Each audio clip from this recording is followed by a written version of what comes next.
Okay, let's try that again. My apologies. I don't go live often, and I don't have a production manager and staff. It's just me. I wanted to do a Facebook page for stained glass patterns. You know, browse through the group for a while and do a little feedback live and ask questions and this and that. Haven't done it in a while, so I'm gonna go ahead and open up the group. I'm gonna test the chat. There you go, test, and hopefully others will join in.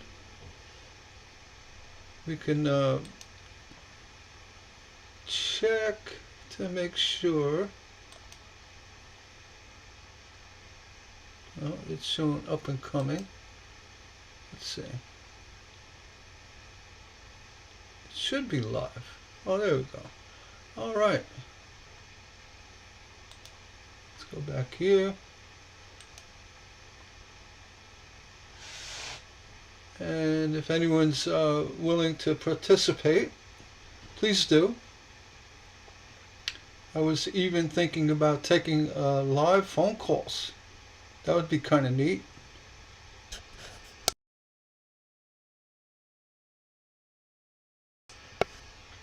I had to use the cough-o-meter. Yeah, this will be the live broadcast will be recorded, so you can check it out later on my YouTube channel. And like I said, I haven't done it in a while. There's a lot going on in Facebook land and stained glass patterns and changes and controversies. Oh, we love it all, right? We love all the back and forth, the polite bantering. I'll put it that way. And it is the group is no stranger to that. Trust me. So I'm going to do is I'm going to move my window over a little bit so I can see the group and pop in and out. I'm going to go ahead and see if I can scoot this over. I don't want to scoot that over that much. Hold on. I want to be able to see the live chat window while I'm on here. Maybe if I scoot this over a little bit, do something like that, and scoot that over there, scoot that over there, and we'll go ahead and open this up a little bit. Please bear with me. Like I said, I don't do this often. And the software is a bit clunky. It drops you and it does weird stuff. So we're going to try it. Open up to the header. There we go. All right.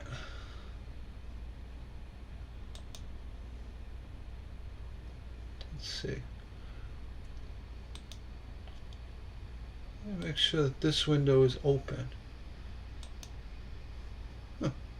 It doesn't want to stay open. Alright, I could always come back and peek. Let's see. Let's say keep this open. Always show it. I don't know.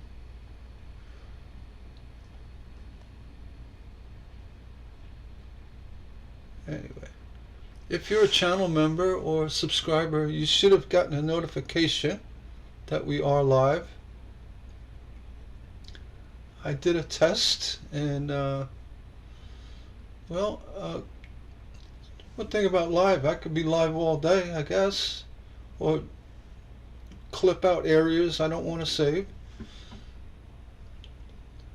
What I'm trying to do is figure out how to keep the chat window open so I can see it. It's becoming a challenge. So I could see this, but I want to interact. So let me go back here. See, I can't see. It's showing me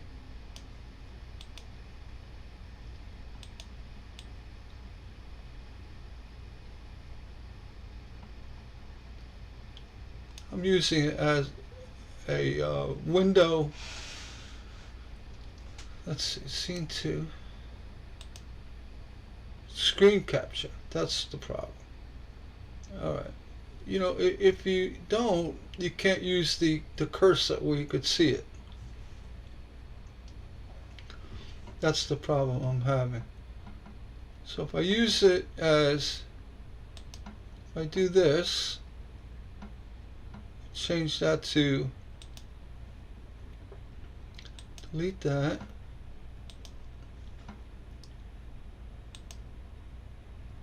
Let's see, I'm going to go to window capture. Okay. And go to Google Chrome. You can do that.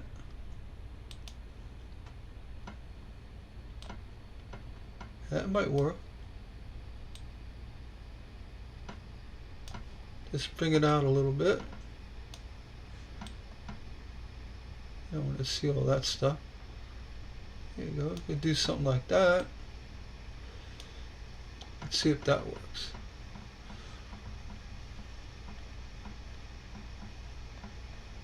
Alright. Yeah, that kind of works. But there's no cursor. That's right, we don't need a cursor.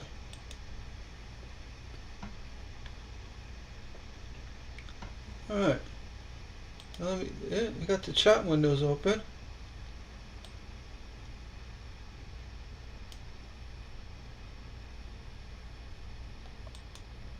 Oh, and it disappears. Docs.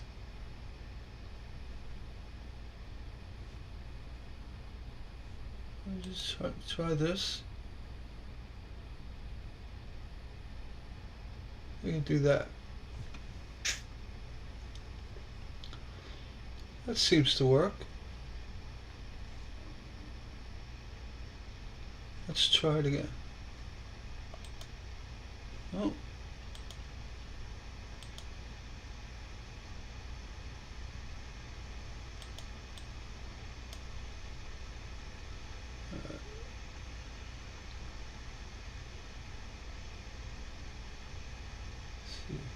Menu,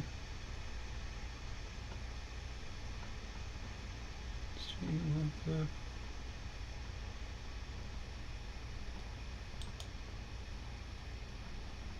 Well, I don't know why I can't see that.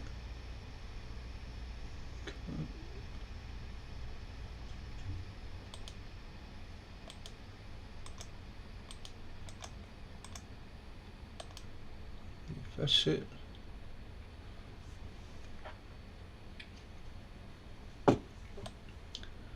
I can't figure out why it won't stay on top. Let's go back here. No, it disappears. Maybe if I put it in here, right there. There we go. Let's try that.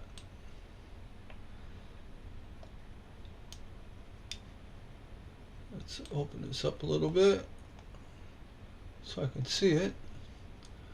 Alright, let's try that. Oh, there we go. Now I could see it. Alright. Let's go scoot this down a little bit. There you go. Try that. Try this.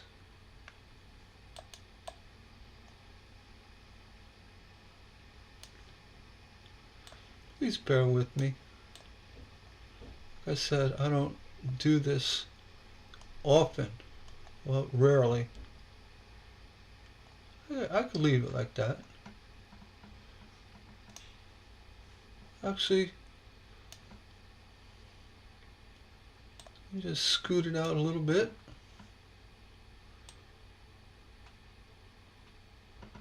I think that's better. All right.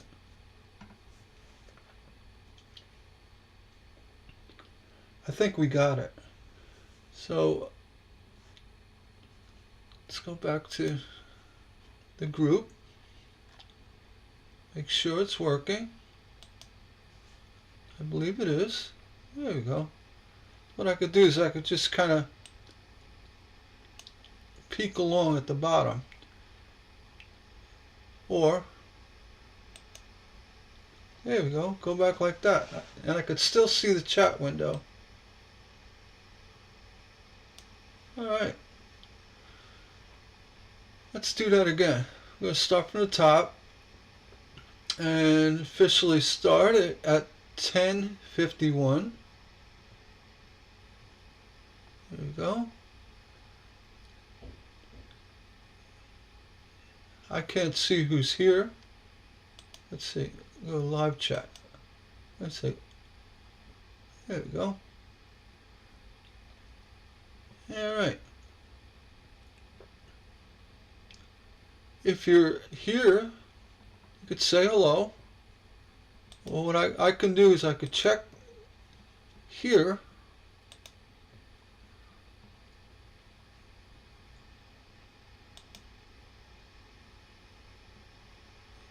I could see if someone's here, I guess. Oh, two.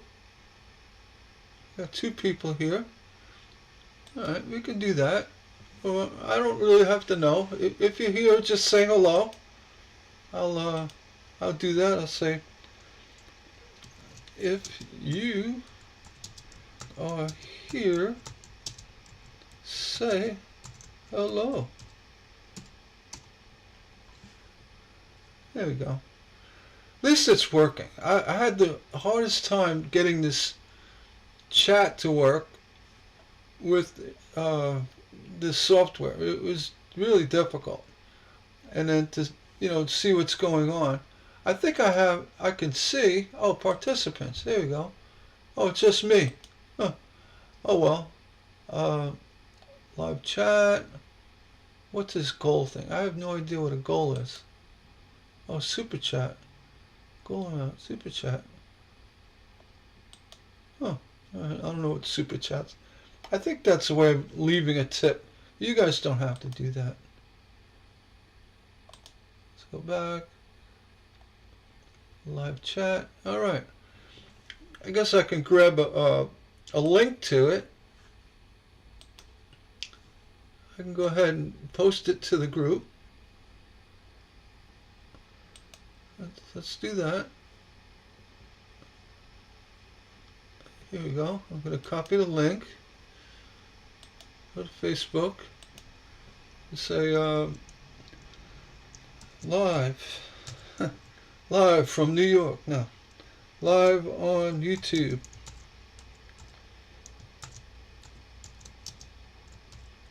Come say hello.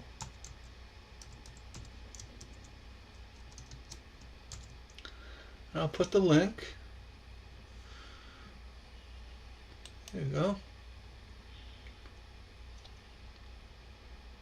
There you go. Posted it. So, live on YouTube. Showing this. Alright. Let's check it out. Alright, we're looking good. Alright, so I'm gonna say this is a preemptive live. I'm gonna say that. But then I'm gonna go live at 11 o'clock. Alright, so if you're here dealing with my nonsense, thanks for bearing with me. Like I said earlier, I'm not a big studio production person. I really don't know what I'm doing. But I think I've got it figured out. I know how to make videos okay. I could edit them on my phone, stop and go, and zoom in and do this, do that, make a video on the computer, or go remotely with my tripod set up with the phone, which works really nice. You can make the little 3-minute shorts, they call it, that are informative. I could do shorts about cutting glass, what's going on. Or in the future, I want to do is set up more studio, not movies, studio videos, showing more work, and for risk of boring anybody, it could be boring unless you're there participating, or just watching somebody make stuff. I mean, it could be interesting, but as well, the videos should be edited. Somebody clipping out, mistakes or this and that. But I would think the best thing to do is just do 1 hour live studio shows, like I'm doing now. But this is with the browser open. So what I could do is just put the camera on and do a live,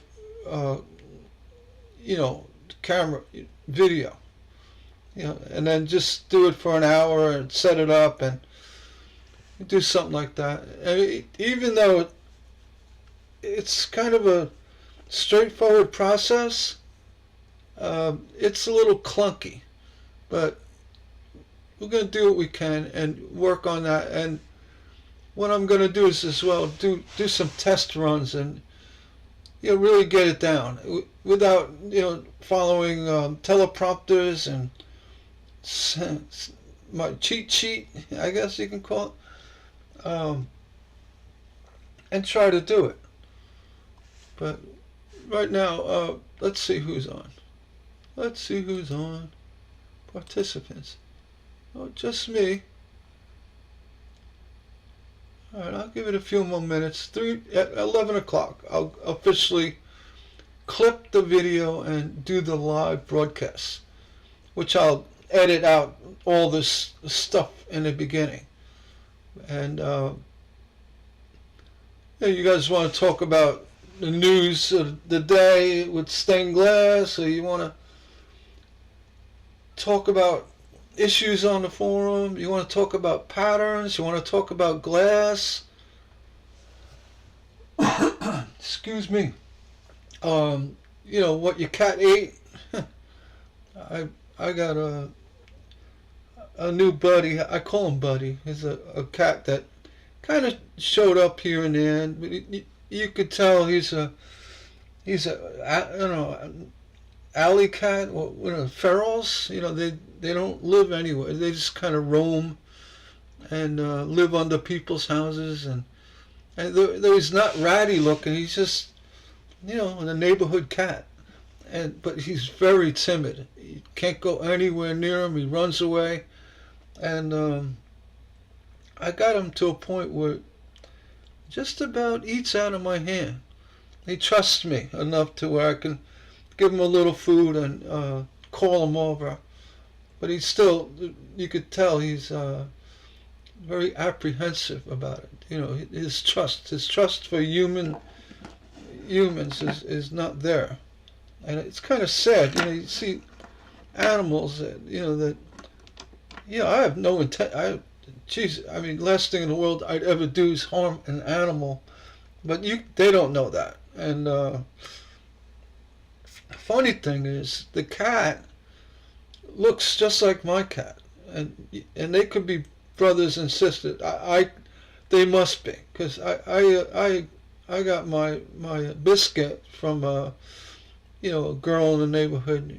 She picked her up when she was just a baby, a couple weeks old, and under the advice of my wife, oh, you can't hold on to too young. You got the pink eyes and all that stuff. I said, yeah, you know what? But I don't think you really want to give this little kitty back to where it came from. And it was kind of a rough neighborhood. But needless to say, a couple of weeks later, the cat came back, and she's my cat since what 2-3 years now, and we all love her. And the alley cat, Buddy, I call him. He's a roamer. He's a spitting image, but it's a male. Unneutered. It's just he's out there, and I guess he's feeding the population. I don't know, but I don't know the right way. If you have any advice, I don't want to just end this cat's career of whatever doing his thing. You know what I'm saying? It's not my cat. It could be the neighbor's cat, and I don't know. But anyway, here I am. I got a new buddy, yeah, and you could tell the look on his face went from sheer being frightened of humans to now he's all relaxed and he closes his eyes a little bit. Oh, it's 11 o'clock. Time for the live show. Oh, hey, Nancy. I see you now. I see you on the chat. I got it figured out. I was bouncing around. You were here before. I couldn't figure out how to do it. And this little thing, you got to sign into your Google account. And they ask for passwords and passkeys and this. I said, yeah, use a passkey. I'm fine.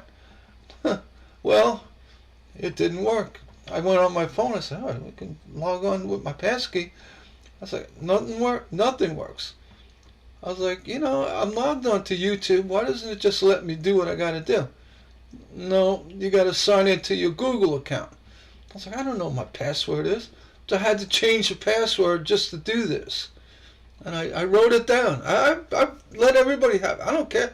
I hate passwords. I just wish it was like, you know what? You don't own it. Don't do it. I'm not, and that's, I guess the bad trait is to be so trusting, but I am. I would never walk into open someone's car door and take something. I tell my kids, I say, you know what?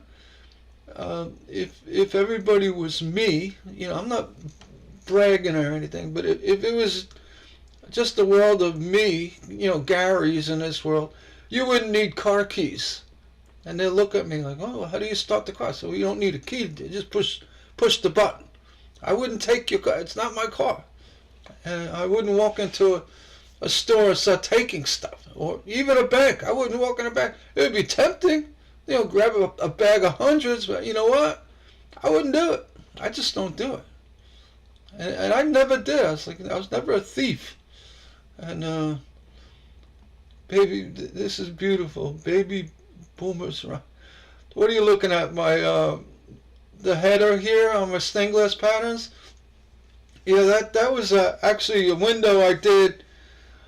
I guess late 1990s. It's from a design from the old Somers studio. With me and my brothers, and it was a sectioned out design. It's pretty simple Victorian with the scrolls, but the point is the design really balanced out nicely, and I made it for a customer down in North Carolina, and I totally forgot about it. I was like, you know what? I have the drawing. That's what I'm going to start doing. I'm going to start opening all my old drawings and pull out these designs and do something. I might even auction off my old drawings because they're just getting ratty. They're sitting in a plastic bag. I wish someone could use them. And I got the patterns all cut out and everything. And anyway, this design, it's Victorian. It's laying flat actually. It was designed for window vertical, but I like the way it looks like in a transom setting. And yeah, I made the window probably 25 years ago, and I forgot all about it. And it turned up on Marketplace for sale. I was like, what the heck? That's my win. How did somebody make that? That's my win. I was like, oh geez, the person selling it acquired it from someone else, from a local, local to me. I think it was Goldsboro, North Carolina, and the window made its way to them, and then they said, I don't want it anymore. They put it on Marketplace, and I said, oh, that's my window. And yeah, Nancy, I got bags and bags of patterns, designs, every window I ever did basically in my North Carolina studio. My brothers have all the real old stuff, but anything I made in the last 25 years, what I do is I make the window, and you'll very rarely, if ever, see somebody wants the same exact window in the same exact size. When you're doing custom lettered glass, someone says, I like that, but here's my dimensions. So that they can't use what you already made. And honestly, part of the whole custom process of making somebody a window is sort of the promise you won't make it again for someone else. It kind of cheapens the value. But the design, you retain the rights to, replicate the design, which they understand. So you're not just mass producing their window and it's going to show up in, on eBay someday. So that's why you do custom work for somebody. You want to retain that client privilege of having the custom work made. I hope that made sense. Oh, how much would I sell it? I don't know, a couple $100, maybe $200-300. But yeah, it was. I'm gonna say it was about 5 feet tall by 2.5, 3 feet wide. It was for a French door actually, and I don't know. Yeah, things happen. They disappear, they resurface. I sign all my work, so if this person has this window, they'll see it on the bottom right of the window. I can't point it out. Well, maybe I can. You guys, can you see that? Oh, look at that. You can see that. Oh, my cursor's showing up. But just say this is the bottom right area of the window. Way into the corner, like right above here, but on the other side. I take a ballpoint pen. The good ones are like just a regular Bic pen or a Papermate, something with not a fine point, but a medium point, and I actually get comfortable and I write, a sign, Down East Stained Glass, with an italic style, and I date it. So Down East Stained Glass, '01, it should be 2001 and I did that on all my windows, right on the lead itself. So it'll never, unless the lead was removed, or scraped down, the the signature will be there. So I tell anybody, if you think it's one of my windows, look at the bottom right of the lead and you'll see it. You'll see it doesn't stand out, but you have to kind of look at it and maybe give it a little light rubbing to make the letters stand up. But yeah, that's what I do, and it works really well. If you have a ballpoint pen, you should try it. It doesn't work on solder. Solder's too hard.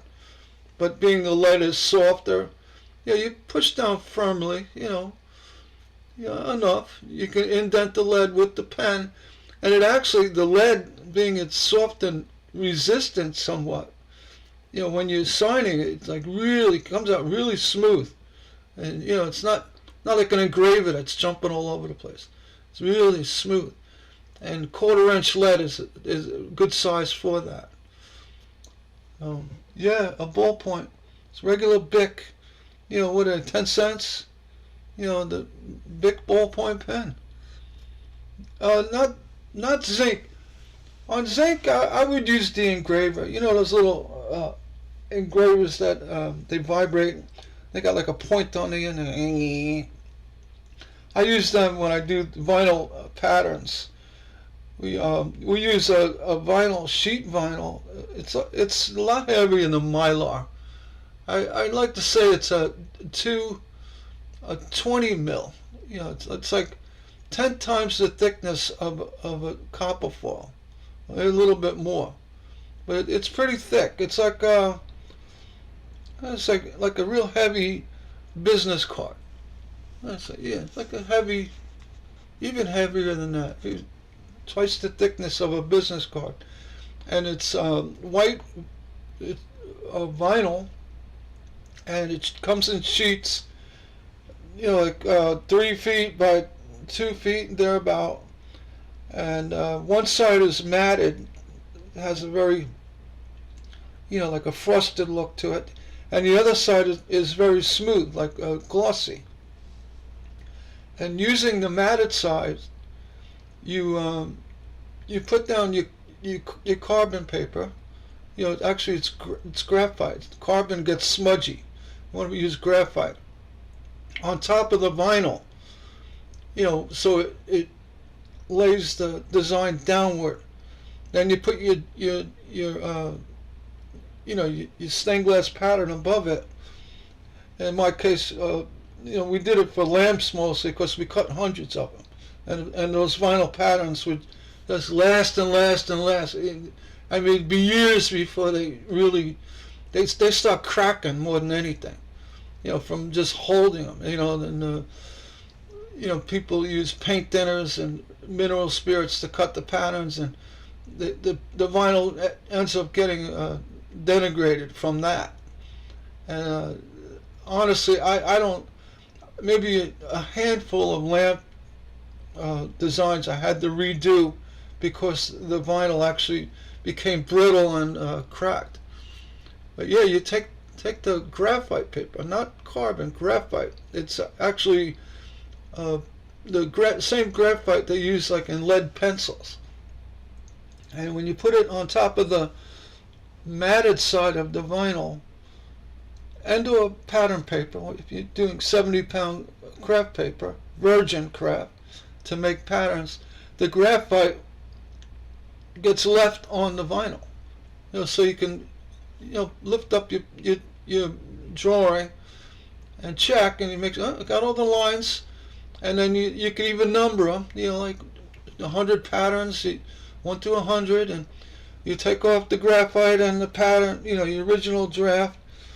And then you take that engraver that I was talking about, and you now start engraving the numbers on the vinyl. You know, the big sheet of vinyl you have, you know, 1, 2, and the line directions. You usually go like with 3 lines showing the line directions of the glass, like 1, 2, 3, showing, all right, glass goes this way. And you go number, you know, 1, 1, 2, 3, 2, and all you hear is for hours like, and then you get done. It's like, oh, it's done, and then you cut out with the pattern shears.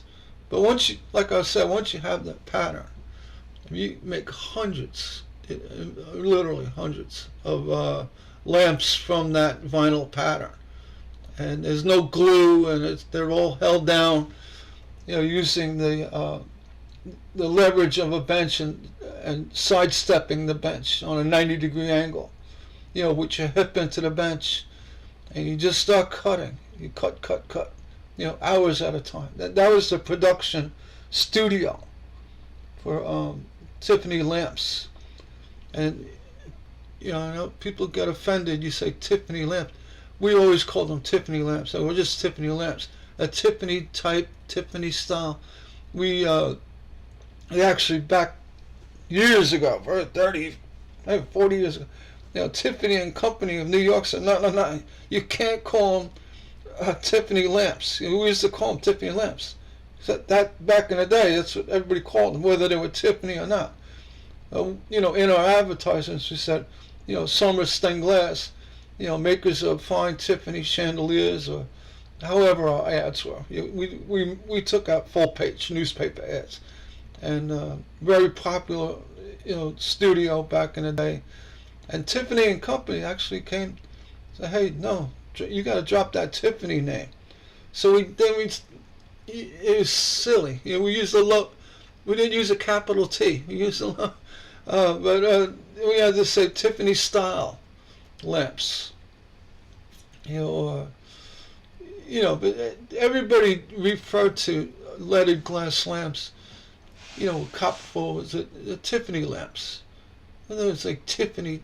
I call it Louis Comfort Tiffany lamps, or original Tiffany's. So yeah, that. Why did I get on the subject of Tiffany lamps? Oh, the vinyl again. Yeah, the vinyl. I'm picking up. Again, you got the insurance cards and stuff. They're like pretty heavy. I'm flipping it now. It's not cheesy. It's like really thick. I guess it's the number 20 pops in my head. I think that's what it was. 20 millimeters. Not millimeters. 20 millimeters. It's like double the thickness of a business card. Or it's like a firm card, and it came in sheets of like 3 foot long by 2 feet wide, and you could pick it up. You call companies like Piedmont Plastics, I used to get it from, or any place that sells plastic sheeting, acrylic or vinyl, and it's not clear, it's white, it's opaque. And the nice part of it is you would think it's like a matted, it looks like it's sandblasted, but it's like matted, worked really well for transferring a design onto it. And you would think flipping the matted side down would be easier to hold the pattern to the glass, but that's not true. It didn't matter, because when we held up when we cut glass, we just held the pattern down and free-handed right to the edge of the pattern. And 99.999% never touched the grinder, because we just didn't. We cut accurate. And any little chipping was done with those little grouses on a hand glass cutter. You take off a little point or this and that. And if something broke wrong, you throw it out. You swing the glass. But I really wish. This is what we had. I wish we had video of the day. Back in the 70s, of the guys cutting glass.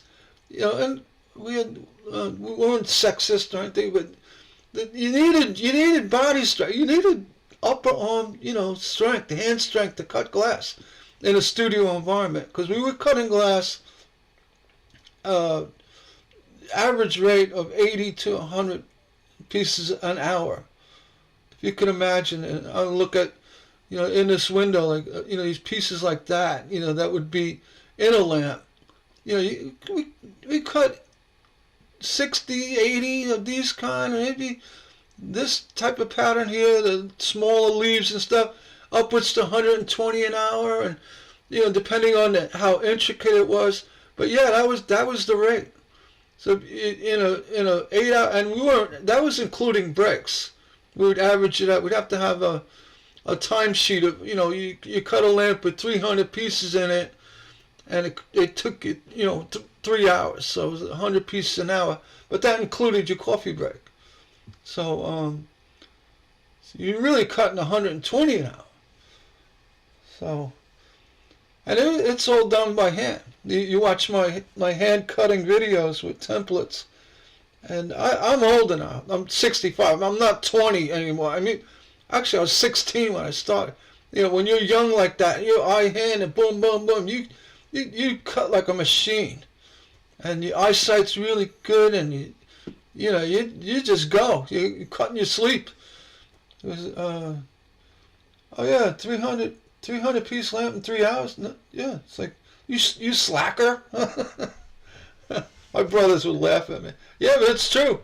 Well, we didn't cut one lamp at a time. See, that's what you got to understand. When we cut lamp orders for TGI Fridays, and this and that. We cut 3 lamps at a time, typically. Some lamps 2 at a time. The fancy poinsettias and the one you see on my open scene here. This lamp you wouldn't cut 3. Maybe we did. Actually, I think we did cut 3 of these at a time. But fancier lamps, you cut 1, 2 at a time. But if they were for orders for TGI Fridays restaurants, when they're ordering 30 lamps at a pop per restaurant, and there's 3 restaurants every month you got to put out, so there's 90 lamps alone just for that month for TGI Fridays, and that didn't include all the other work we did, the custom work and the walk-ins. We had a lot of walk-ins. People come in from sales, and any given day we had. I could count them in my head.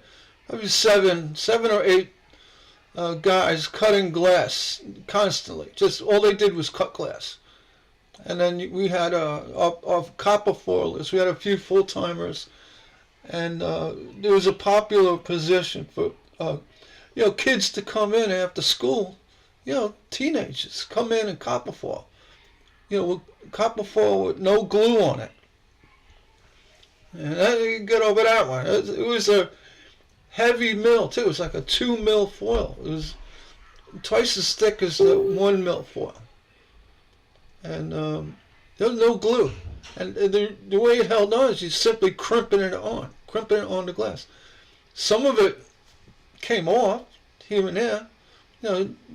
You're moving pieces around, but most of the time, the foil just stayed there. So when the guys that put the lamps together, they'd tweak them, put it in the lamp. You get something's a little loose, or whatever. But everything was built on the inside of a bowl form. Nothing was built on the outside. There was no tacky wax, nothing like that. And being that it was placed on the inside of a form, when you started, going up the side of, say, a ball shape, you had to start tacking the bottom pieces, meaning that the bottom pieces being actually the top pieces, by the crown area or the cap, whatever we use. And you tack them in so the shape, it would retain the shape as you rotated the form. It tilted the form to put the rest of the lamp pieces in. And I wish I had a video of that. That would be crazy. And to show how fast a lamp can, from the second you pull a piece of glass out of the rack to how, it's soldered and done. I have one video of one of the guys soldering a lamp. It's an hour or 2 to solder. I don't even know. I didn't solder lamps. I've soldered lamps, but I wasn't in a production studio. You got 3 guys typically, and each one of them has 2 or 3 300-watt irons, full tilt with no rheostat, just soldering this stuff. It's as fast as you can melt the solder. That's how fast they were soldering lamps. It was quite the thing to see. And it was, I wish I had video, but going back to the 70s, we didn't have phones with cameras.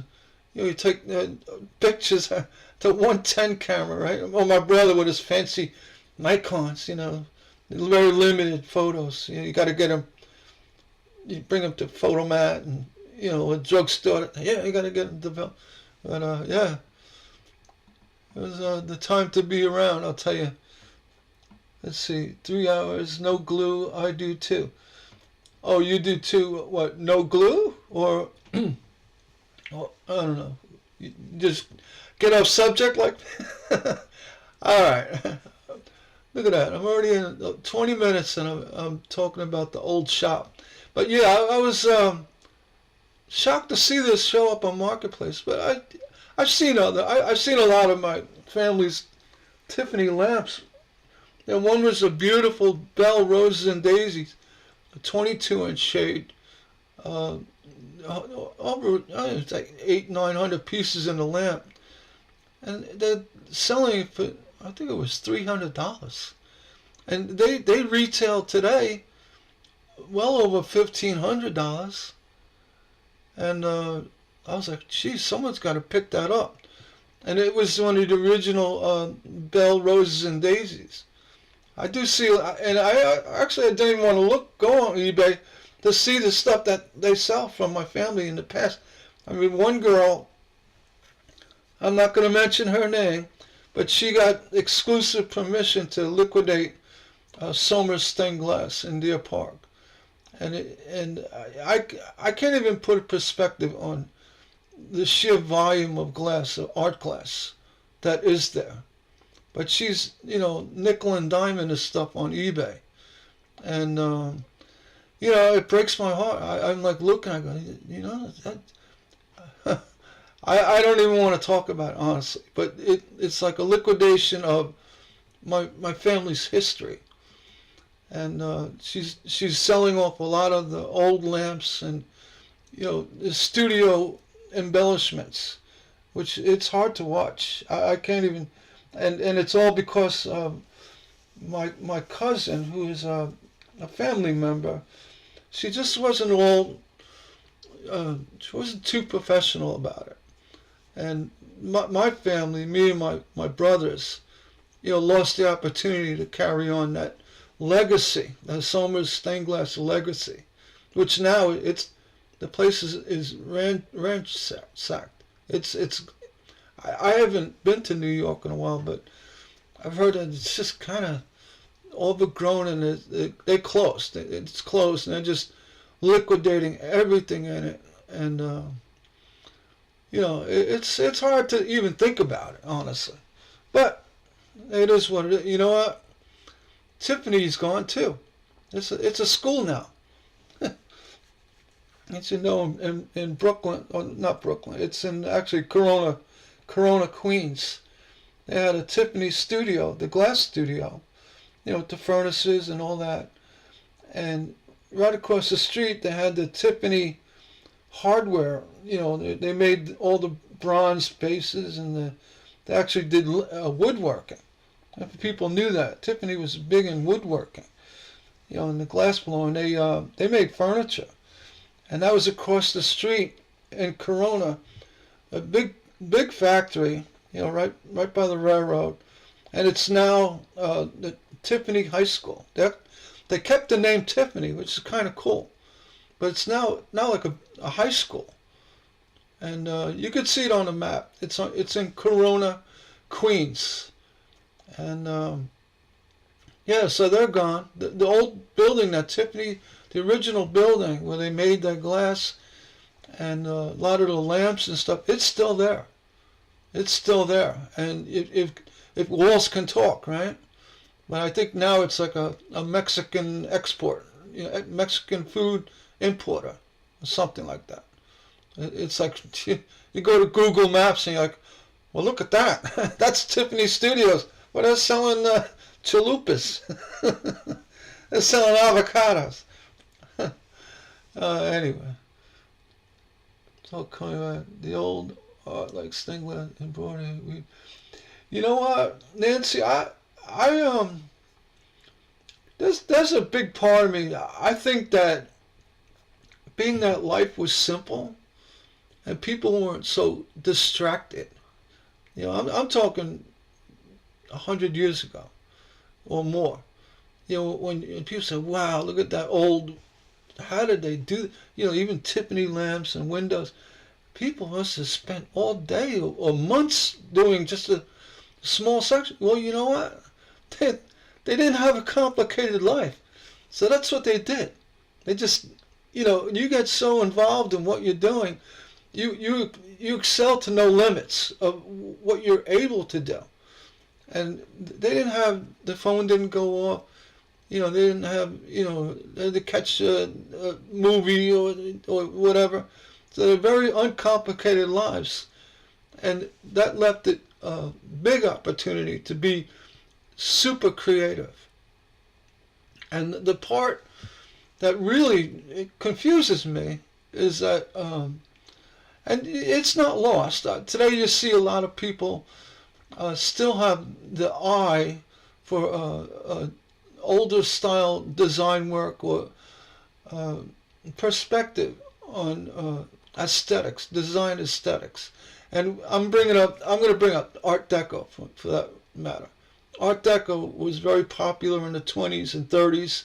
It was more or less for architectural design with buildings, Empire State Building, RCA Building, all designed in Art Deco fashion. It's like, well, how do we go from the arts and crafts period or Victorian and jump into Art Deco? I mean, where did that come from?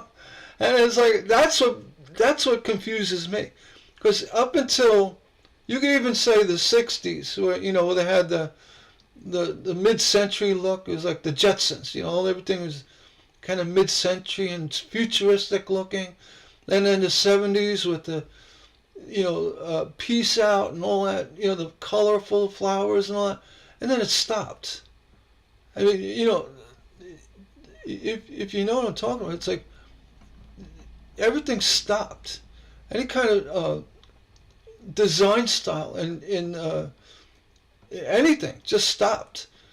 I mean, cars kept going; they just got more futuristic, but that was just because of innovation in design. But as far as style, like human, like the latest interior decorating. In the '60s, you had green carpeting and orange furniture and ceiling lamps. These big lamps on poles, and everything was very modernistic looking. And '70s with the flowers. Then you go to the '80s, so there's nothing. Even the '70s, we had earth tones. And in the early '80s, maybe like '82, and then we went into like these pastels in the late '80s. But it wasn't really a fashion trend or a style trend. It's just like you need something different. But it never took root into any big movement toward design like Art Deco did in the '20s. It is so profound. Back before that, the Victorian, the stained glass, like this window I'm showing right here. This is a Victorian design. They say it's Art Nouveau, but we don't. Where's the '80s? And for that matter, where's the '90s? Nothing. And 2000, nothing. Nothing. You can look back. 2010. What do we have? You can say, oh, that's the 2010s, not the 1920s. What do we have? We've had nothing since, well, the '80s brought us plastic dashboards in cars, but other than that, the bell bottoms went away. Everybody went, straight jeans, but that was from the '50s. It's just like a thing, but it wasn't even like a style. So what did people start wearing nose rings? That's new. It's profound when you think about it. It's the progression of design in everyday life has just disappeared. It disappeared. It's gone, and it's been gone for the past. It's 2025 now. There's nothing in these past 5 years. 2010s, nothing. 2000s, nothing. So for 25 years, even the 1990s, there's nothing. What happened to remember you go to the diner in the 50s, everything had the chrome and the Art Deco flair, but a modern deco with a lot of chrome and curves, and the cars and the bright reds and just everything that's the 50s. Even kitchen furniture, that's the 50s. And then the 60s had a very profound look of the 60s. And then, even early 70s, they started bringing into the bicentennial, the red, white, and blue. I remember a lot of dens were done that with the eagles and the flags, and that was short-lived, but nothing's. I mean, now we're talking 50 years of nothing, right? And oh, computer graphics, but I said earlier, that's a distraction. You know, I got into computers in the early '90s. Early Macintosh computers, and it was more of a novelty for me. And the introduction of fax machines, that was really cool. So what I did, I made patterns, hand drawn, and I had my stained glass pattern of the month club. Years and years ago, I would draw 6 patterns and mail them out to people. And that became it was a job. Print them up and send them out. And I charged $18 was one flat fee to join the pattern of the month club. And that's since disappeared because I moved on to digitizing, and more people were involved with being able to use digital prints. But yeah, that's how I started with the pattern stuff. I took an ad out in the Stained Glass magazine. What was that? The Stained Glass, not Stained Glass News, but the other one, the Stained Glass something. And I took an ad, and about there was I'm gonna say had to be like 1980, 82. That would be my best guess. And I took out an ad for custom stained glass designs, and I did pretty good actually. I would sell people designs. I'd draw them windows patterns, from all over the place, and mail them out, and never had a complaint. And I went to the Pattern of the Month Club. It was in the late '80s, early '90s, and yeah. So you're right about the computers. Start a art. What about graffiti? You know what? I'll tell you something. I had a little break in my life where I had to go back to New York for a little bit, and I worked for Pella Windows. Actually, probably 6 years, and I did a lot of work in Brooklyn, Queens, Manhattan, the Bronx. Not too much in the Bronx, but you see some of that graffiti. I'll tell you, there is a true art in graffiti. I mean, no joke.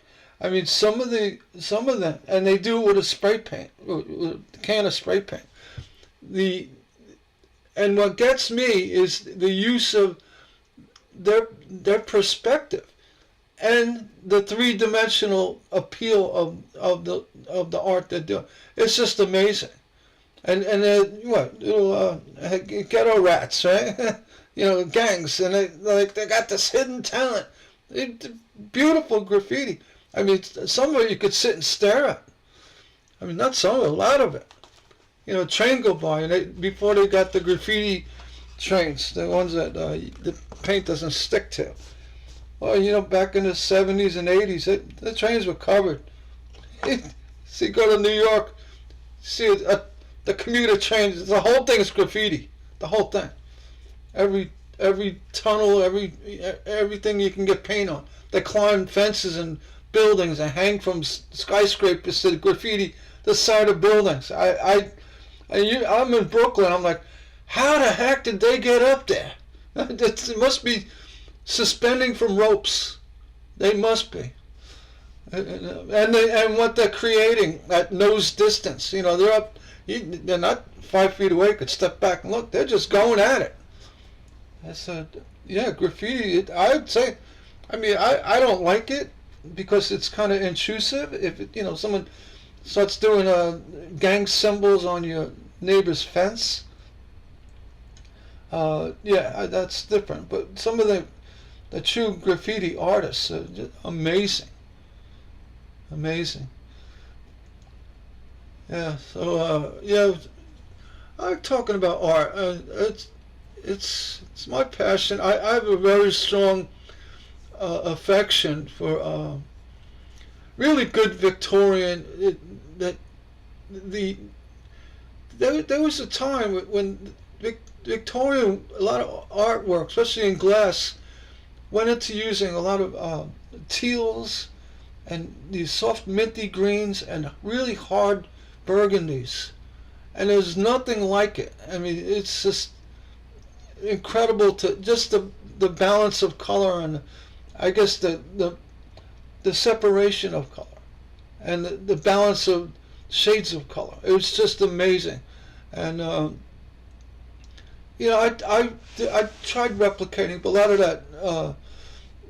that older glass is really not available. I mean, it was actually some glass I had. It was like a tealy green with blue streaks in it. I don't even know. I don't know where I got it. It's from years and years of having glass. I'd never seen anything like it, but I finally used it in a window, paired up with really striking plums and burgundy, and textures of clear, and a lot of gray, like smoke. And just the way the window came together is incredible. It was for a front door. It was a large oval. It was a full oval window on a front door, and I had it for my studio display. And I just made it because I just loved the glass, and it was basically this kind of design as well. And I don't have a picture of it, in an oval. If you could picture that in an oval, it had some other, a light Victorian scrollwork in it, and I had it in my showroom. I didn't want to sell it, and somebody said, "I need that window. I need that door," and I ended up letting it go. He was the owner of a big furniture company down here, and the poor guy. I mean, it was a beach home up in the county, down the county they call it. Very wealthy, but he's out on a sailboat one day, and he got hit by lightning. He's just gone. I mean, they literally vaporized, and phew, what a way to go, huh?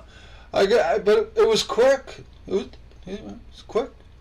But that's the story of that window.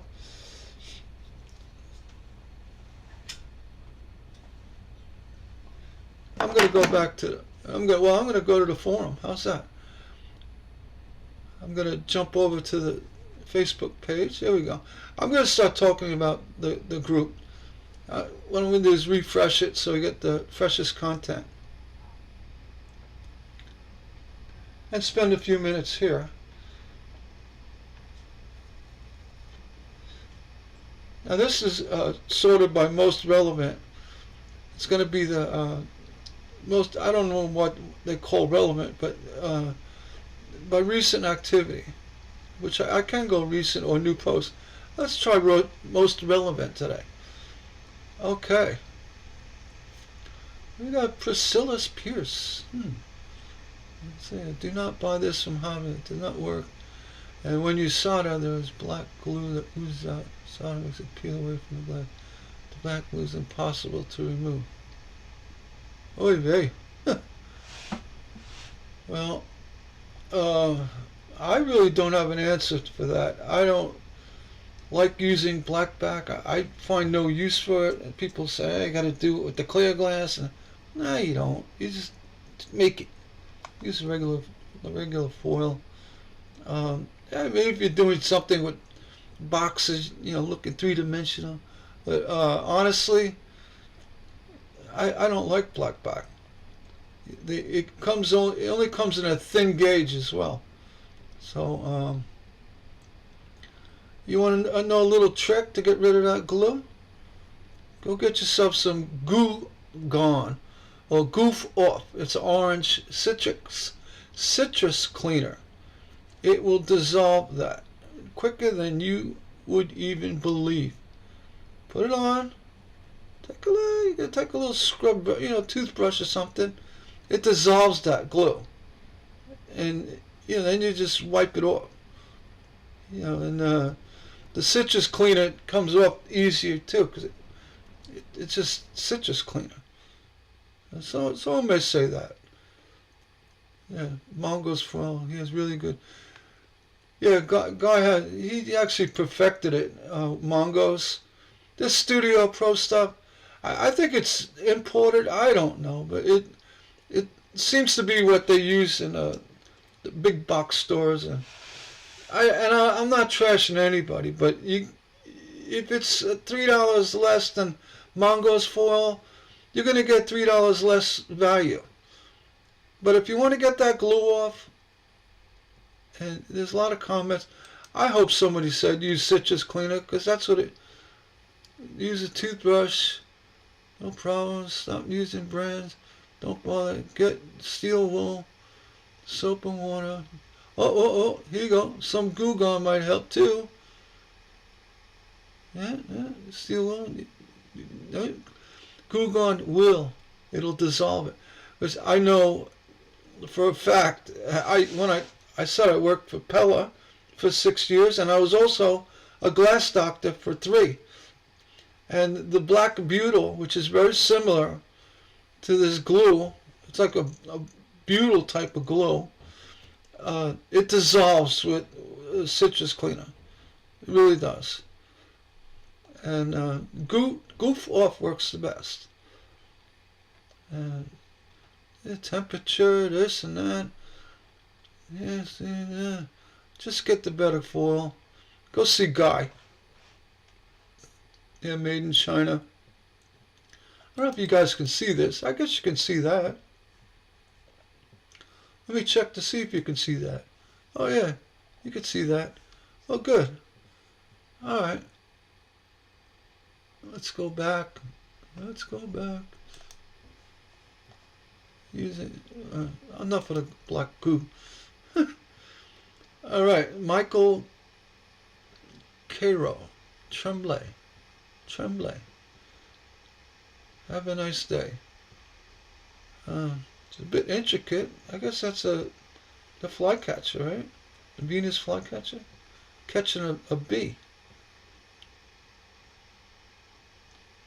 See, some would say this is AI generated. I immediately look at things that would say, yeah, that was AI generated.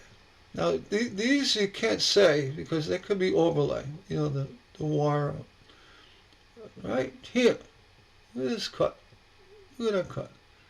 Now, I'm not saying this is AI generated, but it could be because why don't you just put a line here? Why are you suffering yourself by cutting that out and opening the chance for this cracking? You got all these lines everywhere. Just put a line there. That's my eye immediately went to that. So if this is real stained glass, which it probably is, but and well done, you know, the colors and all that. It's very creative use of glass color. It's one little mistake. Boop. That's my comment there. Very nice work, Michael. If you're real, and this is real, you look real. I'm not gonna say it's fake, but you know your challenge piece. I don't. It almost seemed that you look at old Tiffany windows, and it'd be a big sky with a giant cloud, and you know, and then a wisteria that comes down, and there's one wisteria leaf that makes a cut like that. It's like, why did he do that? And I believe, and because we did it too, that was a challenge piece. So you need it. It's like a signature. So maybe that's his challenge piece. I'll give you that. I would think this window looks better in real life too. This poor guy's trying to get out. You need to put the hairs on these. Put the hairs on there. You got decorative wire here. You should have put the hairs on these. You know. Okay, enough of that. Anyone know of a pattern I could make an urn for my mom and husband? Well, start with a box, I guess. I don't know. I don't know. I'm sure there's something. I don't even know how to answer that. No, I've never made an urn for ashes. Usually it goes in an urn. Okay, I need some advice. I bought some new tips. I saw this earlier. It looks like a Hacko tip or something similar. Maybe it's a Weller. I don't know. But the thing about cheap tips, it's they're all copper or a copper alloy. I think the tip, the burning, and a lot of it, she said tinned it with solder. I don't think you tinned it. You got to get something that will tin, like salmoniac. That new tip tinner stuff that they sell. I tried it. It actually works pretty good. But you just don't tin an iron. We used to, believe it or not, use acid core solder, not rosin core, acid core. It was more of a waxy acid core in the solder. We used that to tin the iron because the acid would actually eat away any debris and break down the surface of the tip enough to get a good solder coating on it. So tinning it, just putting solder on it is not tinning it. And wet sponge. I mean, I'll tell you how many times I could say it again. Why they push this wet sponge with water? To swipe your iron. You're leaving the residue, whatever was in that water, even if it's distilled water. You're just dragging dirt across the tip of your iron that's going to evaporate the water and get stuck and get blackened like this. I just never got that wet sponge thing. I never did it. And steel wool, you could, kind of swipe it with steel wool, but you're better off with brass woolly or very fine brass brush.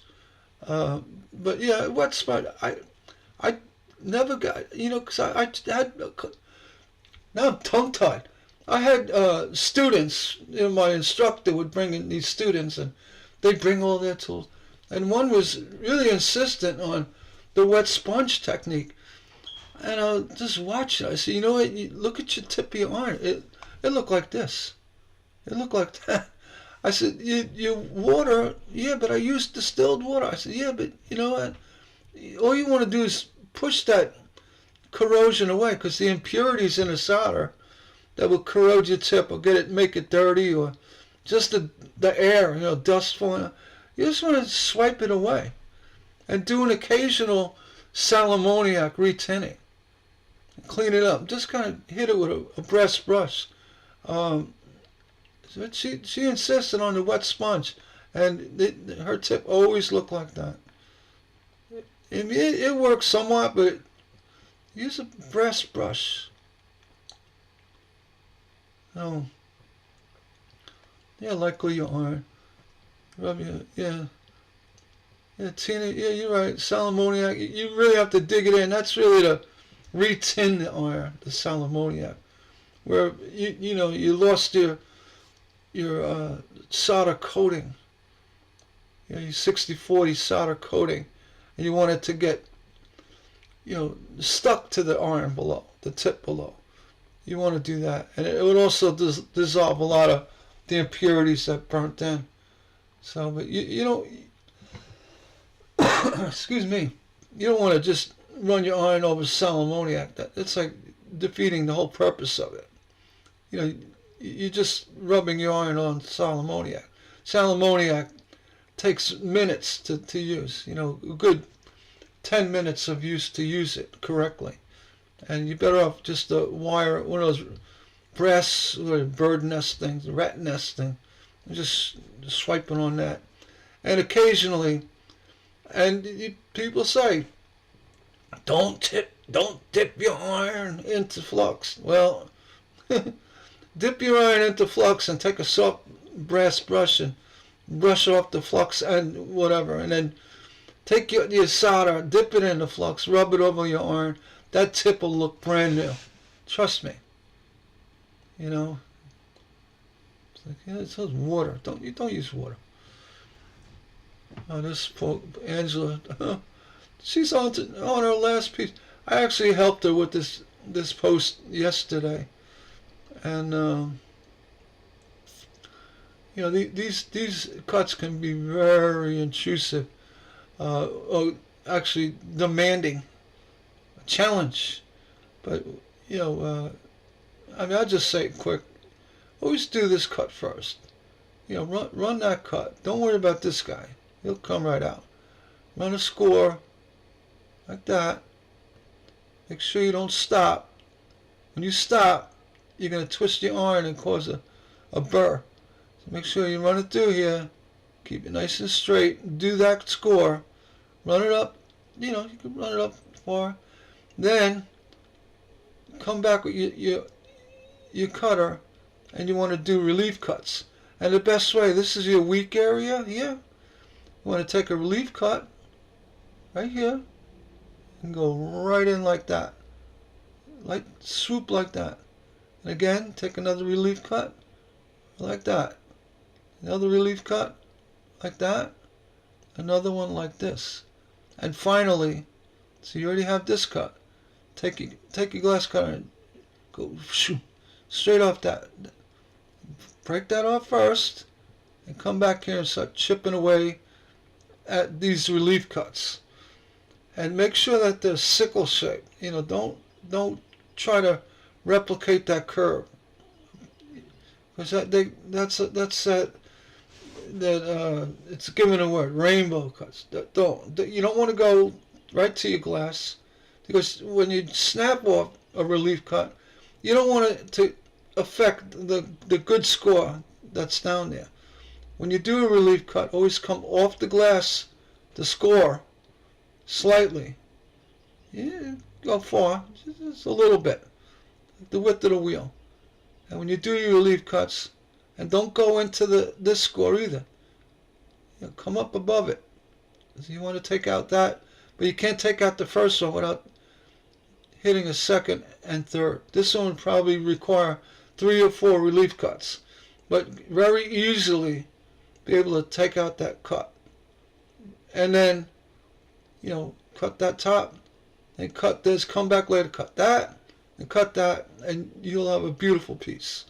And then this one here, after you cut this one, you want to do your challenge cut first. And then come in here, you cut that out. I would actually cut this and that all together if I was cutting it. But for instruction purposes, I'd say get this one out first, and then come back, cut this one out, and then again do your relief cuts. You don't want to do one like this. You want to come up here, come down like that, and then do a little tailing. When you do a relief cut, don't go straight, because you're going to put pressure right here. You want to come down with your relief cut and go a little whoop, like a ski ramp, a little bit, just so when it starts breaking, the relief pressure is going to go this way. And then follow it up with a second sickle right above that relief cut. And then again a third. This one you could probably do it 2, but the third, it doesn't hurt. Right, so after you cut this and you tackle this one. But the bigger mistake is putting your pattern right on the edge of your glass. That's forcing you to use a grinder, and you're going to get burrs here.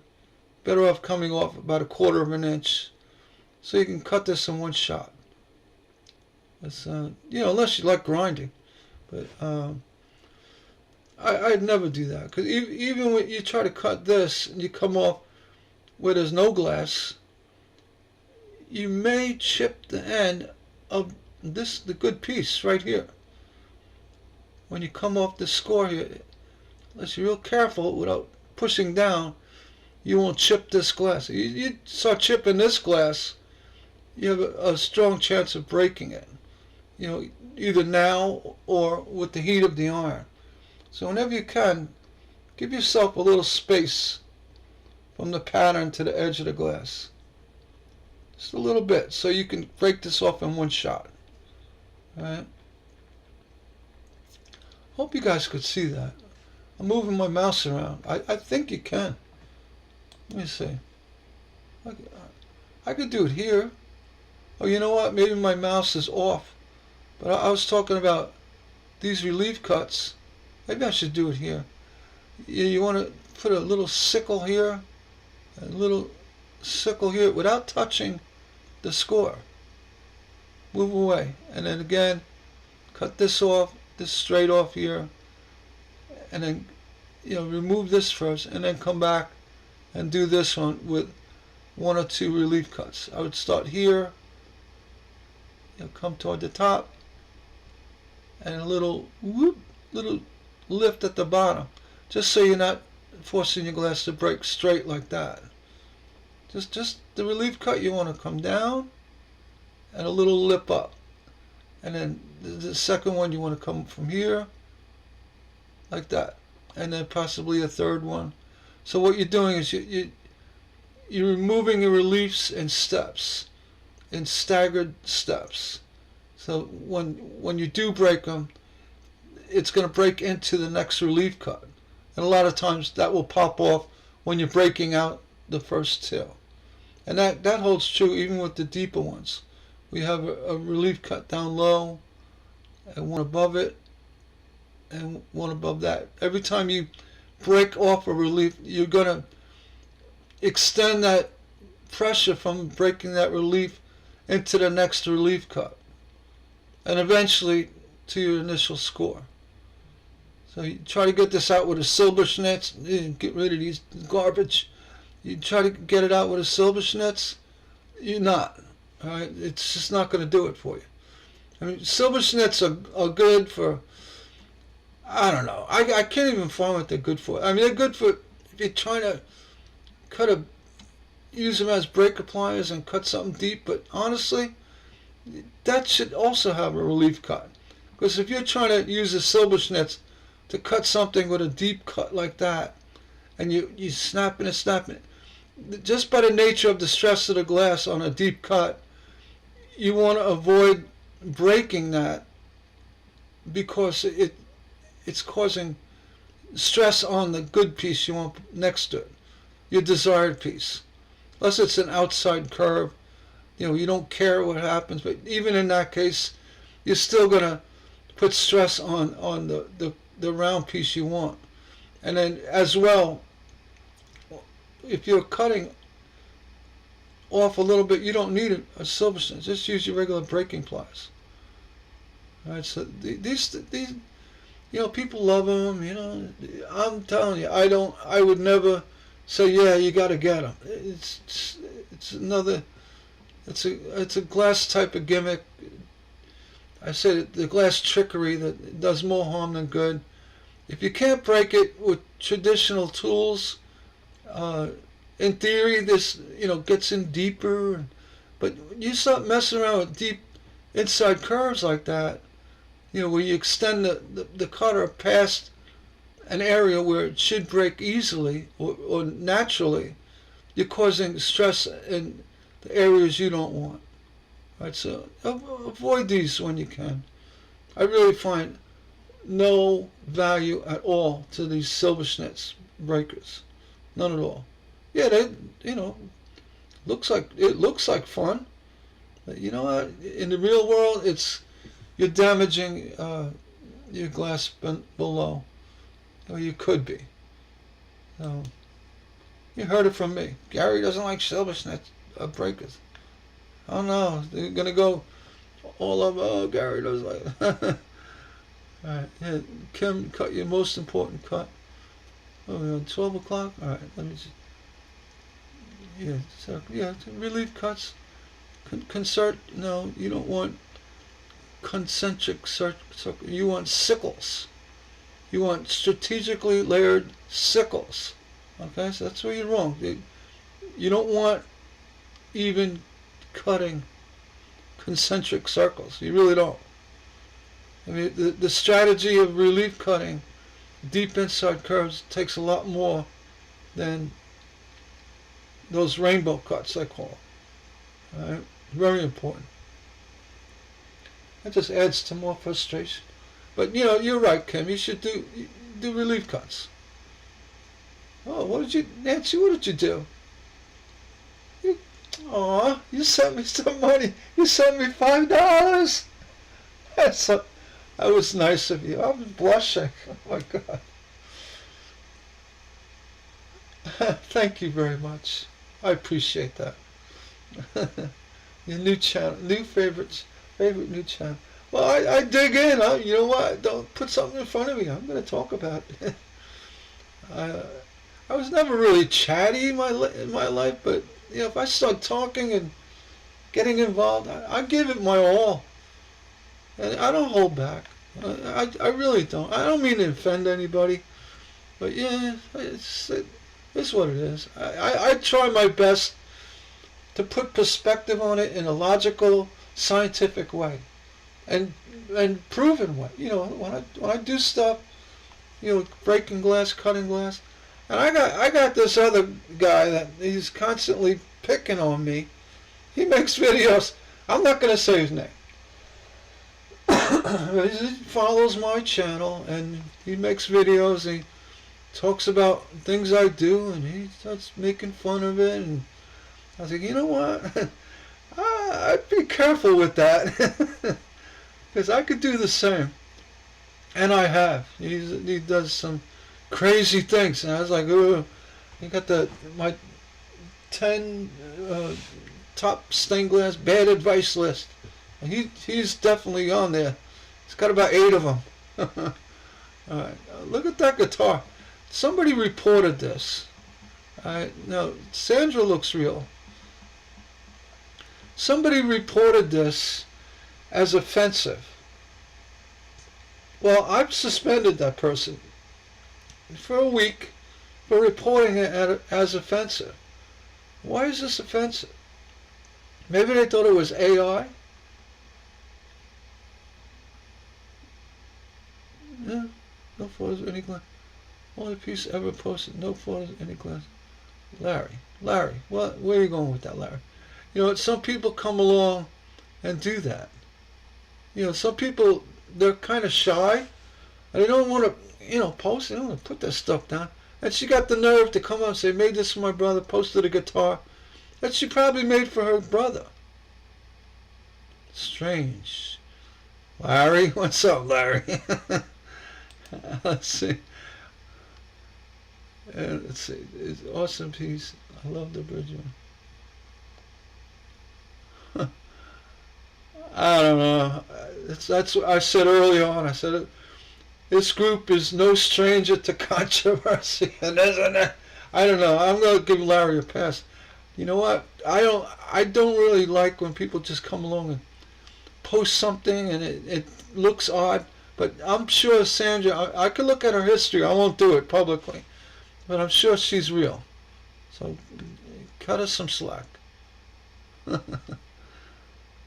Larry. All right, that's brotherly love. You know, the real shame of the matter is one of those freaks that do post for engagement purposes, you know, to get Facebook money, is going to steal this and post it and say, look, I made this for my brother, and they got some crazy name and they're from Indonesia. That's what's going to happen, and they're going to have to ban them. So let's say good job. I'm actually going to give her a heart. There you go. I liked it. All right. Shattered by Design. Stained glass. You got a long name. They look real. Very nice. I always loved the wire accent. Heart, very pretty. And she's got some decorative soldering. Very pretty. Iridized glass. Yeah. Very, very nice work. Shattered. I'll call you Miss. It looks like a woman. She's got Miss Design. No, Miss Glasshouse. Oh no, that's who you with. I'm sorry, I'm making fun of you. A very long name, but I like it. It's very nice. I love it. Alright, Doug.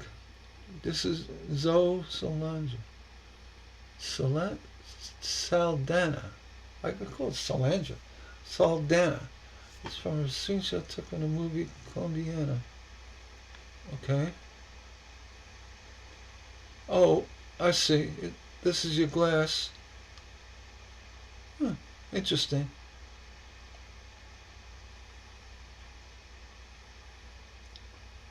Yeah, nice work.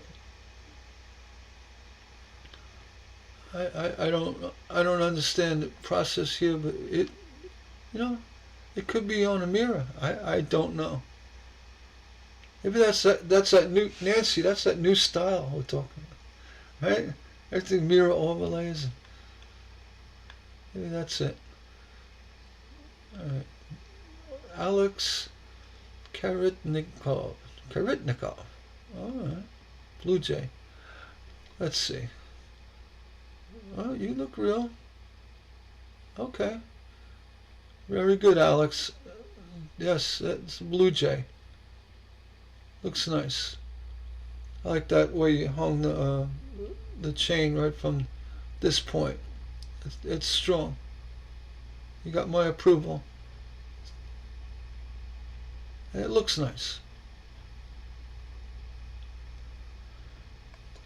I love where you got. Where'd you get your pattern? Let's see.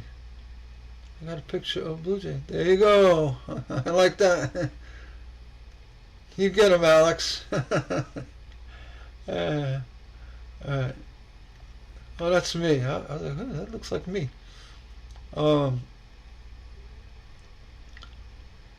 Terry did a mosaic. Very nice. Is that a flamingo with a platypus bill? I have no idea. Oh, a rosette spoonbill. I've never seen it. I've never heard of that bird. Pretty cool. Very nice. 30 pound anywhere. I'm going to get free pattern. Let's see. Is there a rock somewhere? So it's hard. I really, you just Google free stained glass pattern. They're everywhere. All right, so I do ban one place from the group. You can't even mention them. I put it under keywords. It can't even mention because they're that evil, these people, and I will not allow it. So maybe you're pushing for someone to post it. It ain't gonna happen because their name is banned from the group. I took care of that. And I don't mean to ban people like that, but they're nasty. I'll tell you, years ago, 20-something years ago, this person who does stained glass patterns, like me, and I could see that, you don't like to be competitive, and I didn't care. I was like, oh, you got your style, I got mine. But she took it a step further. Oh, I said a she. She actually trolled me. She started talking about my family and just to hope that somebody comes along and does something to me. I had to call the police on her. It was horrible. And you can't even post her thing. It's banned. I'm glad. She's a horrible person. Anyway, good luck. I hate airing dirty laundry like that, but this is a really nasty individual, and I can't believe half the thing. And I never deserved any of it. Christian Smiler. She called me the pit bull. Anybody know? That's the hint. Anybody know me from back in stained glassville days?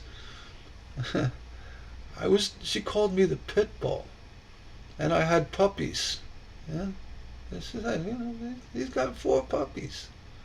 I know my kids they were little babies at the time. I'm like, what are you doing? He's stalking me. It's horrible. What am I looking at? This is a video of a pattern. Oh, and a finished glass. That's cute. Good job, Christian. Christian.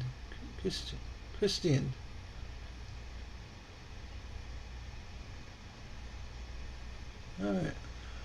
And Lucy Hart. What is going on here? Uh, I saw this the other day. I was like, what the heck is this picture of? I see the sunflowers. Looks like a cat. The cat's like laying on something. Like, alright, it's creative. But I'm more concerned about your profile. I'll check it out later. That's the same picture. A few more minutes. Barbara Davis, a little pink gnome, turned out pretty cute. From Stained Glass Junction. Oh yeah, that is cute. Very nice. Wait, knocking over there. Let's see, what do you use for steaks? Yeah, very nice. Adam DeLeon.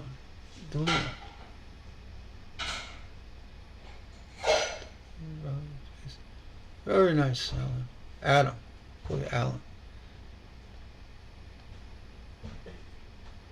Interesting. Like a big feather and a dragonfly. What's that little... Looks like a signature? Oh, yeah. Very nice. Kind of chip in there. Huh, and you anchored it right to the concrete. Well, look at you. Very creative.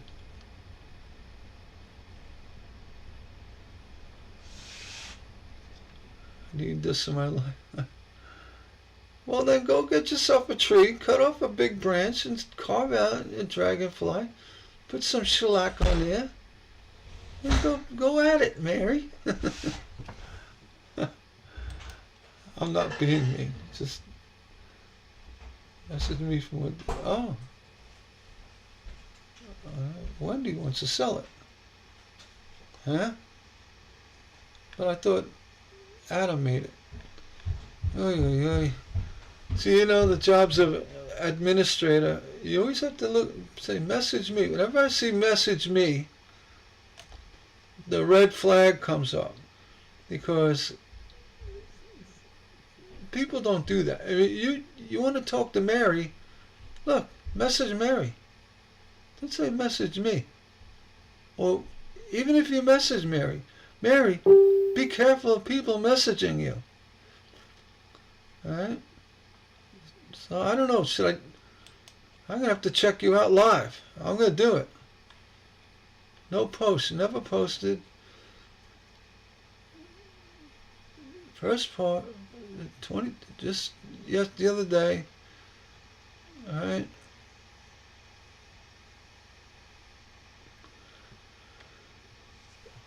Excuse me.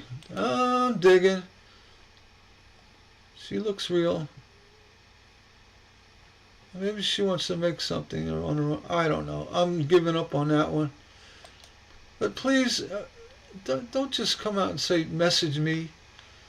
I should have a rule and say, you can message people, but don't ask them to message you. All right? Or if you ask them to message you, make sure that it's in content. I asked someone to message me, send me your address so I could send you something. But I said, send me your address. I could send you something.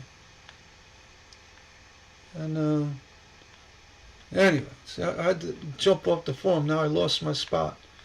But I'll get it back. Chicken, gnome. All right, that one. Let's see, Steve. And Steve was asking about a Christmas pattern. This looks like a very snowy night. I mean, I like the patchwork appeal to it, but as a I'm just a little reserved with the consistent staggering. What I mean is, if you want any depth in this, make sure you make what's in front a little bit bigger and bring it back to a smaller, in the back. Here you have it from here to here, but this is two-dimensional. I hope that made sense. It's just a lot of pieces with very little effort in getting a three-dimensional appeal to it, if that makes sense. So just keep that in mind. But it does have a nice look with the patchwork look. So I don't mean to mess you up with that. Alright. I'm just trying to help. Alright. Looks good.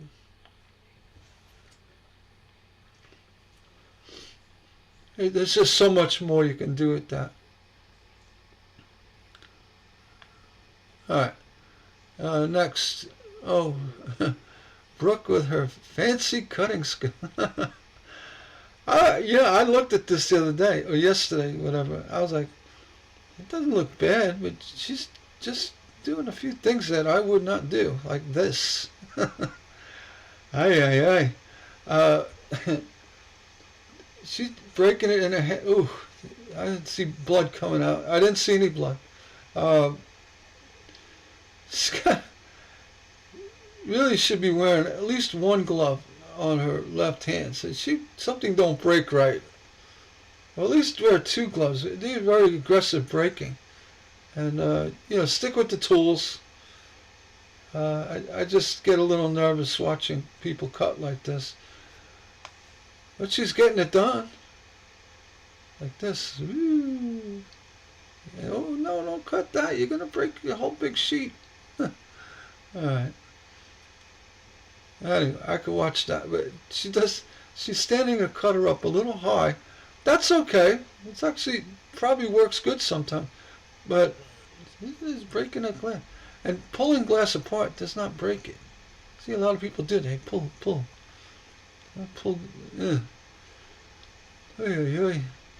She's trying though. I'll tell you, and it does. I think I seen what she was making. It didn't look nice. Anyway, I'm not picking on anybody. Let's see, what's going on? Oh, did you ask a question? Best place to get salmoni? Yeah, just regular, I would just call Ed Hoy. They sell to retail now. Any other stained glass company. It's called Sal Ammoniac with a C at the end. That of ammonium. Sal Ammoniac. Ed Hoy is a good one, and you got Sunshine, you got Rainbow, you got anything, they all have it. So what you do when you're purchasing, when you get comfortable with a retailer, supplier, become devoted, because they take care of you. I mean, I had a few regular go-tos. I had up in Buffalo, New York.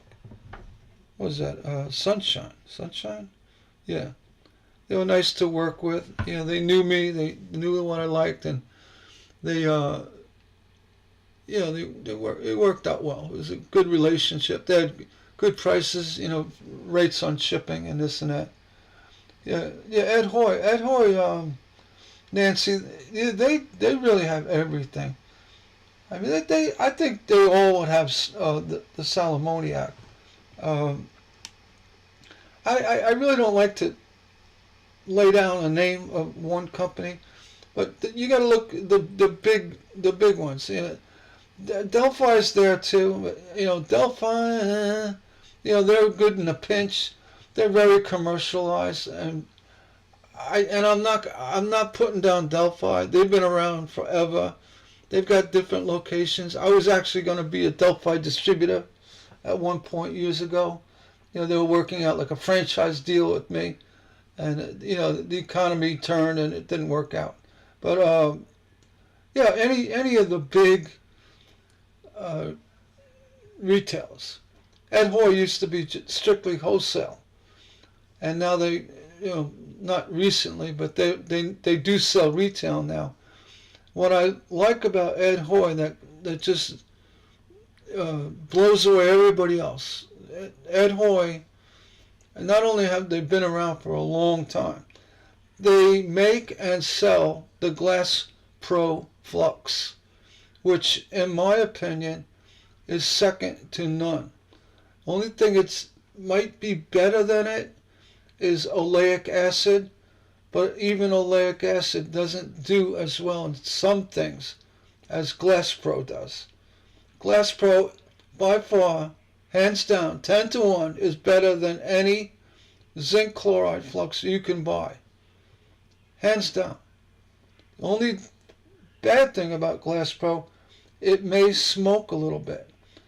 But I'll tell you, the smoking that happens is actually an asset because it tells you that you got fumes in your studio, which if you have an exhaust fan, they easily get taken out of the studio.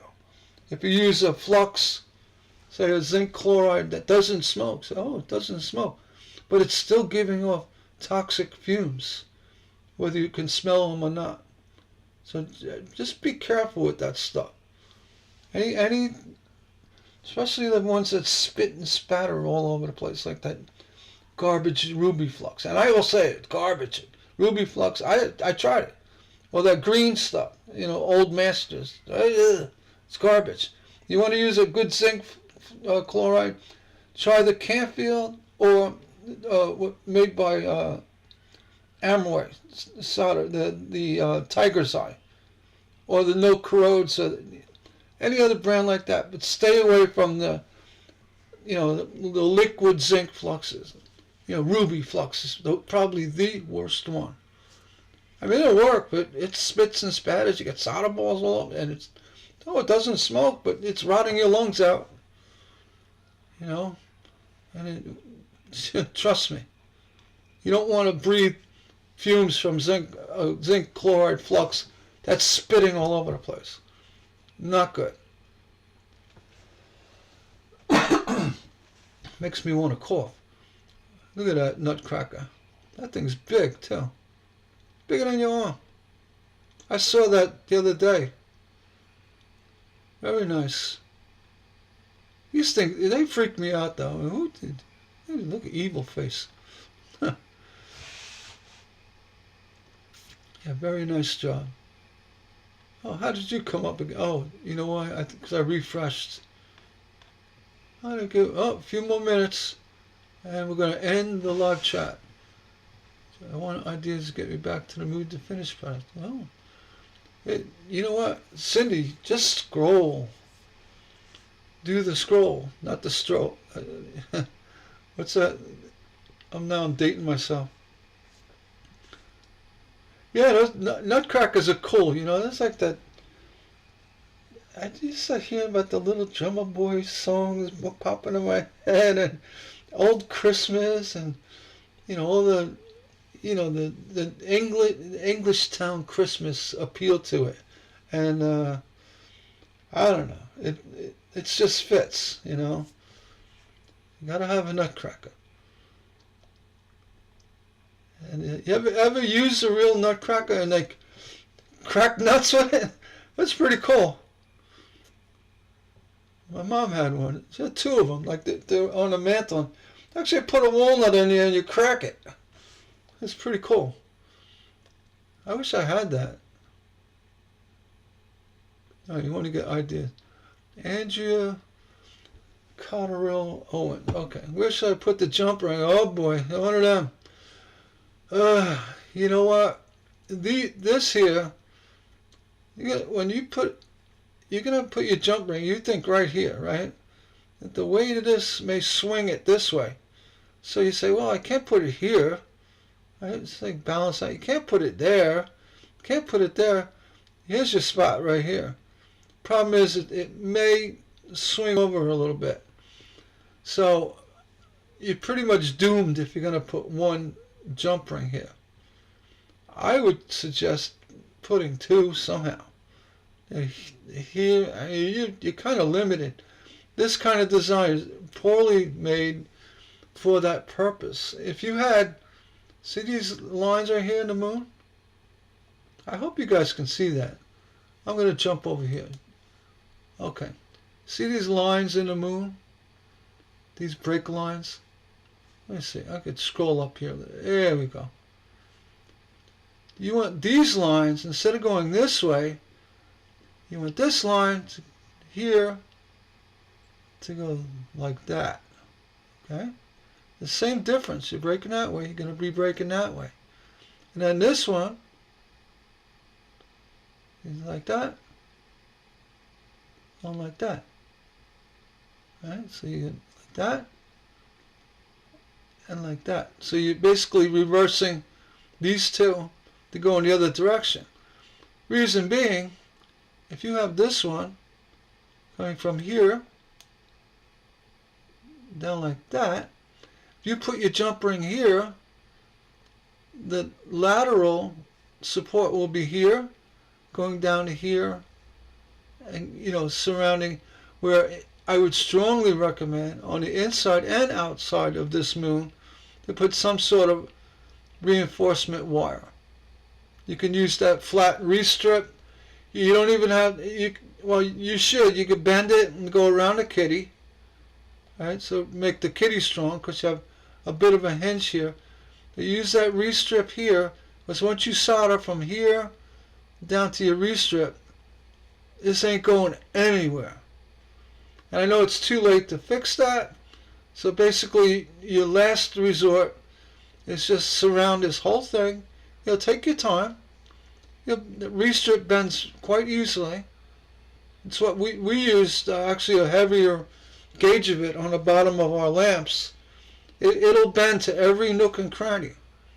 Bend it here, give it a sharp bend, put it right in there, tack it, go around, restrip the whole thing. Then you can hang it wherever you want. Because once you put the restrip on it, it's not going to pull because it's very strong. The brass is very strong. Alright? And then what you could do, if you got restrip here, you could put a hanger behind here and hang it there, or hang it close, further this way, so the balance of the weight doesn't swing your piece over too much. But with the restrip here and then a hook on the back, you don't always have to put a hook on the top, in the front. You can put a hook in the back. Hang it, check. What you do is hold it up with maybe a piece of tape and see which way this hangs vertically nice. And then put the loop on the back, behind the moon. There's nothing wrong with that, especially if you put a reinforcement in. But this moon could have been designed a little bit differently for the support feature. All right, that's all. But yeah, good question. Where do you put? Where do I put the jump? I hope that helped. There you go. Dusty helped. Thanks, Dusty. Piece completely of wire. Form a loop to the wire. There we will hang it. Look at that. Did you just watch my video a day ago? Come on, Dusty. Yeah. No, he's right. Dusty's 100% correct. That's what you do. You don't just put a loop right here and call it a day. You're gonna have problems. Thanks, Dusty. All right, 12:33. I'm gonna pretty much wrap up this live version of stained glass patterns. But I want to look at this. This is it looks like a double sash window. I'm going to peek at it. I just love old sashes, so bear with me. And this, what you have here, this is putty set.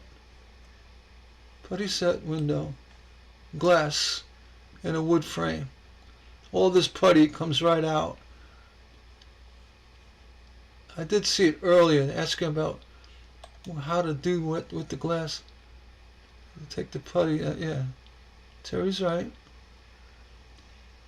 hold it in place this thing with. Yeah, there's really no good tricks for taking putty out. The only good one I know of is just to heat it up gently with a heat gun. Just get it very warm, and take your, well, I don't know if you guys can see when I'm poking again. There you go. Take a very warm, heat up the putty very warm. Then take a glazing knife, like those ones with the hook that has a pretty sharp blade, and just rock it in between the wood and the putty till you get a good bite under the putty. Pop it out and work your way down, and heat it up as you go. The putty, when it's heated up, becomes very soft, and then you may have, well, I'm going to say you will have glazing points that are holding the glass in. So, if you see a point, you could pop it out as you're removing the putty. It's not that hard to do. Actually, if the glass was broken, shattered, it would be easier because you could use the glass to break the putty away. But to do it correctly, you could do it with the glazing knife, the regular lead glazing knife, and a heat gun, and do it that way. You could probably chip it out if it's old and loose, but this looks like it's pretty well set. You want to use that heat gun, and just take your time, and don't avoid putting heat right on the glass in case that decides to break. This may be a single strength glass. It's probably double strength, which means it's 1/8 inch, but in the case it could be single strength, which is 3/32. They did use it a lot in windows years ago. Not everything was 1/8 inch, so it cracks fairly easily. All right, so just keep that in mind. Yeah, and then clean it all out. Put scrape out the old putty, and you could prime it, and put your stained glass and putty back over. If you don't know how to putty, it's really not that hard. Something like this, in a wood frame, you can use the DAP 33, for the sash putty, which is fine. They say not to use on stained glass. That's really a bad thing to say on DAP 33. You can use it to glaze in windows. We use it all the time. For paintable sashes, wood sashes, yes. If you're going to use aluminum sash with sash clips, you want to use a Soma aluminum sash putty. As well, if you're using it for cementing your stained glass, don't use DAP 33, because it's got higher levels of silica in it, which is not good for leaded glass. It doesn't adhere well, and it's also it crystallizes and it breaks down quick. It's not good. You want to use a aluminum sash putty. DAP used to make the 1028 or 1022. I think it's something either 1028 10, but it was specifically made for aluminum sashes or metal sashes, and you use that with sash clips. They're like spring-loaded sash clips. If you want to learn all about that stuff, head on over to crl.com or Soma Maca. There's the two big names in the glass industry online. They have everything. They got glass cutters to putty to you name it. They got giant glass moving tools, machinery. So you head over to CRL. It's CR Lou and CR Lawrence. One or the other. I think CR Lawrence was a glass, stained glass, but CR Lou, or maybe the other way around. But Soma Maca is another one. Check them out. You'll be really surprised in what is available for glass. And then they also have the sash clips if you're using aluminum. Using wood, they have the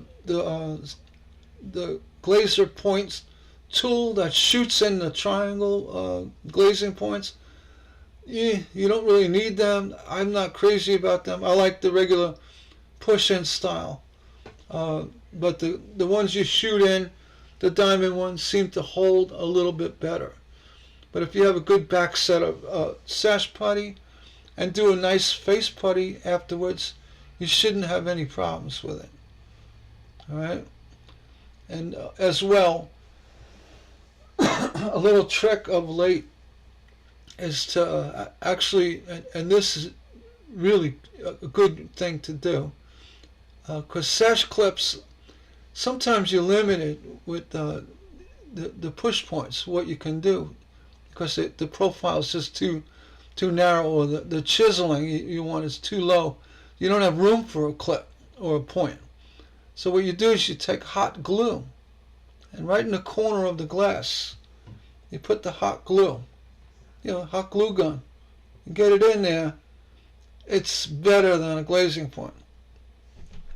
Glazing points are only designed to hold the window in, basically until the sash putty sets. Once the sash putty sets, that's what's holding your window together. But there are times, especially windows that get to be like 80 years old, and all that sash putty comes out, it starts crumbling. Not totally. I never saw a window completely lose all of its sash putty.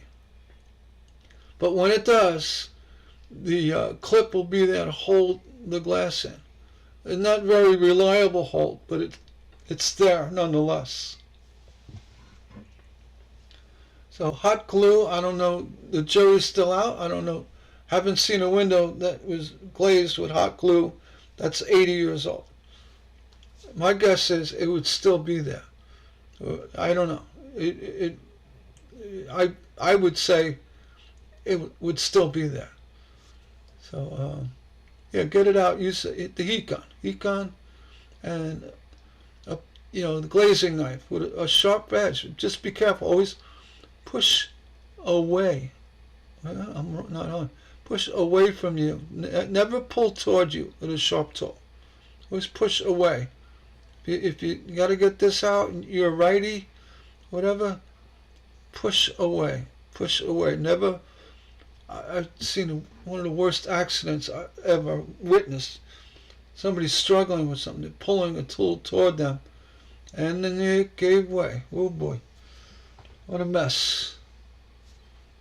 It was a mess. So, always, rule of thumb: always push away.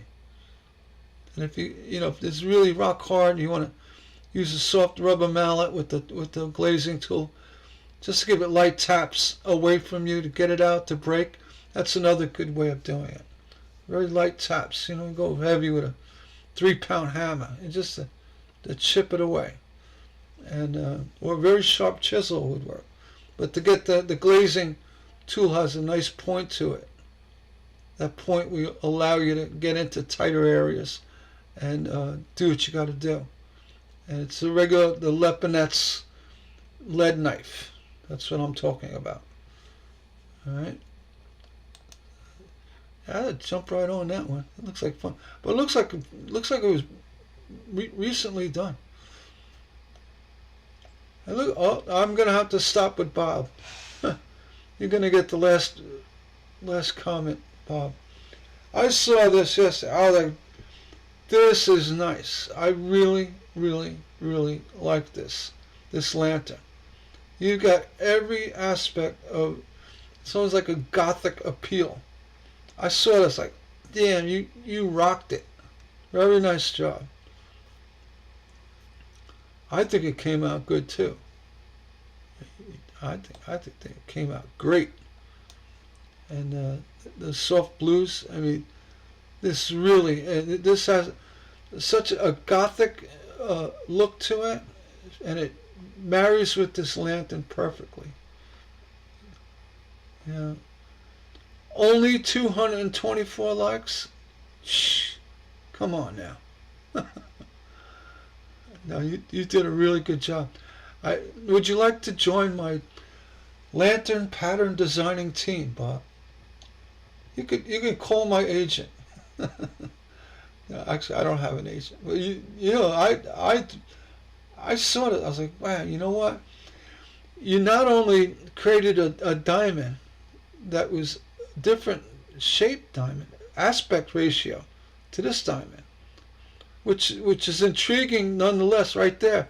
You also did it again on the third diamond, and it worked out perfectly. And you didn't marry the points with the corners and the sides.